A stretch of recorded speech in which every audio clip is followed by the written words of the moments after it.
Bagaimana cara supaya kita tidak gelisah dan ridha menerima semua takdir yang Allah berikan kepada kita? Teman-teman semua, supaya kita dalam keadaan yang tenang, gak ada cara lain selain ala bidzikrillah tatma'innul qulub. Kita ingat Allah dan insya Allah hati kita menjadi lebih tenang. Banyak berzikir kepada Allah Subhanahu wa Ta'ala, banyak mengingat-ingat Allah lewat hati kita, lewat lisan kita, lewat apapun yang kita lakukan. Kalau kita dalam keadaan yang dekat dengan Allah, semuanya akan baik-baik saja. Allah akan hilangkan kegelisahan kita, Allah akan hilangkan rasa takut kita, Allah akan menghapus air mata kita.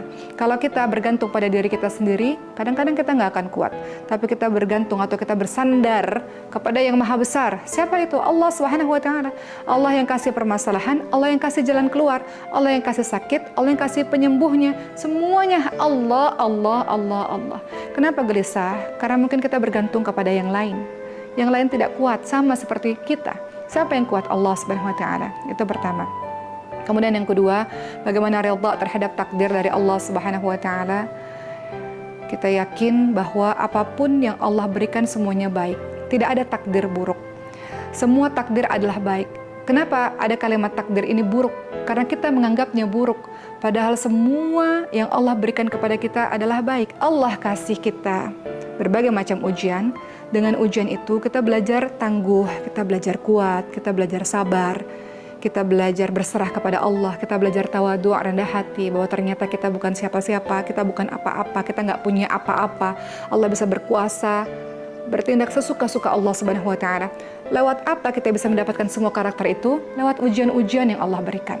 Ingatlah, kenapa kalau kita diberikan ujian kebahagiaan, kita terima. Namun ketika kita diberikan ujian kesedihan yang penuh air mata, kita lantas marah-marah kepada Allah Subhanahu wa Ta'ala. Bukankah dalam surah Al-Anbiya 35 Allah Subhanahu wa Ta'ala berfirman, A'udzubillahi minasyaitonir rajim, kullu nafsin dha'iqatul maut wa nabluukum bisyarri wal khairi fitnah wa ilaina turja'un. Semua yang bernyawa mati. Allah menguji kita kadang-kadang dengan kebaikan, kadang-kadang dengan keburukan, yang dimaknai kadang-kadang dengan kebahagiaan, kadang-kadang dengan kesedihan. Begitulah cara Allah menguji kita.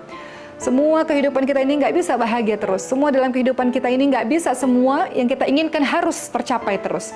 Harus ada kita jatuh dulu, harus ada kita sakit dulu, harus ada kita terpuruk dulu. Untuk kita bisa kembali bangkit dan tahu bahwa yang menolong hanya Allah. Untuk kita bisa kembali menjadi orang yang membumi, untuk tidak terus melangit karena terus diberikan begitu banyak kebahagiaan oleh Allah Subhanahu wa Ta'ala. Jadi, kembali kepada Allah. Kata Allah Subhanahu wa Ta'ala, A'udzubillahi minasyaitonir rajim, ya ayyuhalladzina amanu ista'inu bis-sabri was-shalah. Kalau terjadi apa-apa kepada kita, minta pertolongan kepada Allah dengan sabar dan salat. Apa yang harus dilakukan? Ambil wudu, ambil sajadah, dan menangislah kepada Allah sepuasnya. Insyaallah engkau akan baik-baik saja. Nggak ada dalam kehidupan ini jalan buntu. Kalau engkau menemui jalan buntu, maka engkau bisa memanjat atau engkau bisa balik arah. Pasti selalu ada jalan atas semua permasalahan hidupmu, insya Allah. Semangat!